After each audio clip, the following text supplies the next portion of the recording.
Hello दोस्तों, नमस्ते, प्रणाम। मैं आशा सरगम। हेलो दोस्तों, नमस्कार, प्रणाम, आदाब, सत श्री अकाल। मैं पुष्पा जी सरगम आप लोग का अपने अपने चैनल में हम लोग स्वागत करते हैं और आशा करते हैं कि आप लोग जहाँ होंगे स्वस्थ होंगे, मस्त होंगे, खुश होंगे। और आप लोग के सामने हम लोग लेकर आए हैं एक चुटकुला वाले गीत। आप लोग सुनिए और जैसा भी हो इसे कमेंट बॉक्स में बताइए, सब्सक्राइब करिए जरूर।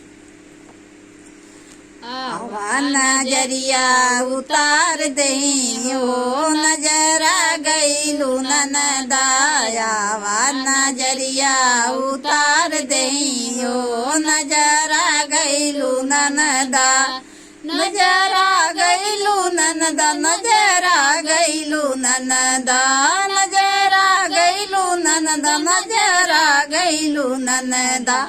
आवा नजरिया उतार दई हो नजरा गईलू ननदा, आवा नजरिया उतार दई हो नजरा गईलू ननदा। अइल बयदवा पलंग चढ़ी बैठला, अइल बयदवा पलंग चढ़ी बैठला, पलंग चढ़ी बैठला, पलंग चढ़ी बैठला। अन्ना दिलवा की बात हो नजरा गईलू ननदा, कहा न दिलवा की बात हो नजरा गईलू ननदा।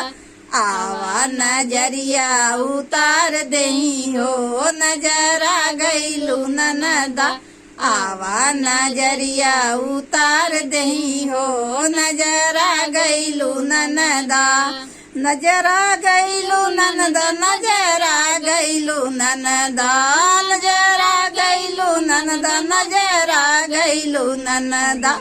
आवा नजरिया उतार दही हो नजरा गईलू ननदा, आवा नजरिया उतार दही हो नजरा गईलू ननदा।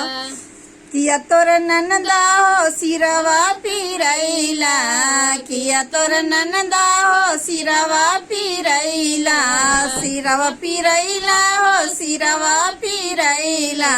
किया तोर चढ़ला बोखार हो नजरा गईलू ननदा, किया तोर चढ़ला बोखार हो नजरा गईलू ननदा। आवा नजरिया उतार दही हो नजरा गईलू ननदा, आवा नजरिया उतार दही हो नजरा गईलू ननदा। नजरा गईलू ननदा, नजरा गईलू ननदा, नजरा गईलू ननदा, नजरा गईलू ननदा।